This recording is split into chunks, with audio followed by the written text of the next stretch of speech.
Assalamualaikum warahmatullahi wabarakatuh. Perkenalkan, nama saya Fatima Azhara dari kelas 12 IPS 4.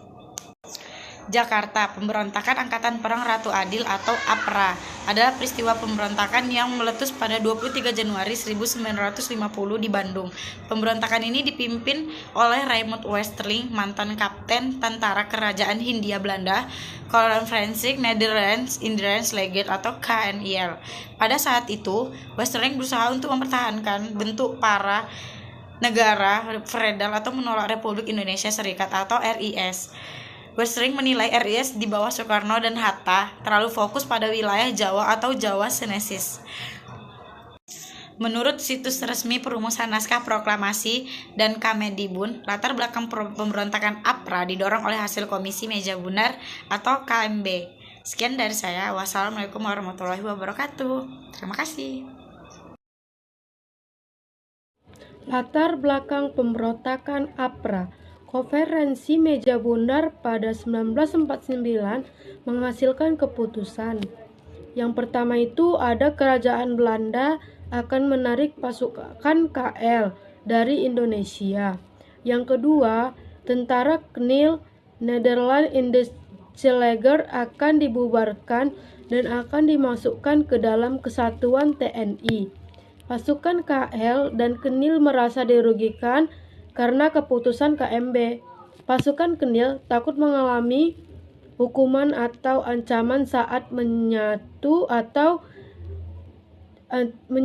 atau dengan TNI kelak. Akhirnya, seorang komandan dari Kesatuan Khusus Depot Special Troepen, Kapten Raymond Westerling, memanfaatkan keadaan.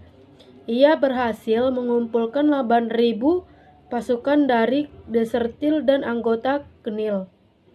Westerling kemudian menggunakan nama Ratu Adil dari kitab Jangka Jayabaya tentang datangnya Sang Ratu Adil. Westerling pun menamai gerakan ini dengan Angkatan Perang Ratu Adil atau yang disebut APRA. Target pemberontakan APRA adalah Jakarta, Bandung. Sasaran pada awal Januari 1950 sedang ramai dilakukan sidang kabinet RIS untuk ngebahas kembalinya Indonesia ke bentuk negara kesatuan. APRA menargetkan kota Bandung karena belum dikuasai pasukan Siliwangi, ditambah pula kekuatan militer Belanda yang kuat di Bandung 23 Januari 1950. Pasukan APRA bergerak dari Cimahi ke kota Bandung.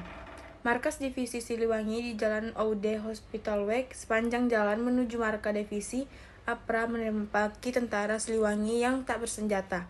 Pertempuran tak seimbang 800 APRA melawan 100 tentara Siliwangi yang tersisa di markas. Terjadi pertempuran menewaskan Letkol Lembong. Pada akhirnya APRA menguasai markas Siliwangi.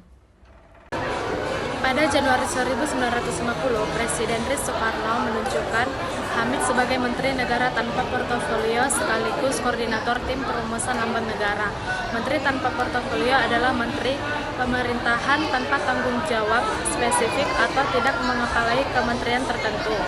Dalam sidang Kabinet 10 Januari 1950, Hamid membentuk panitia rencana negara.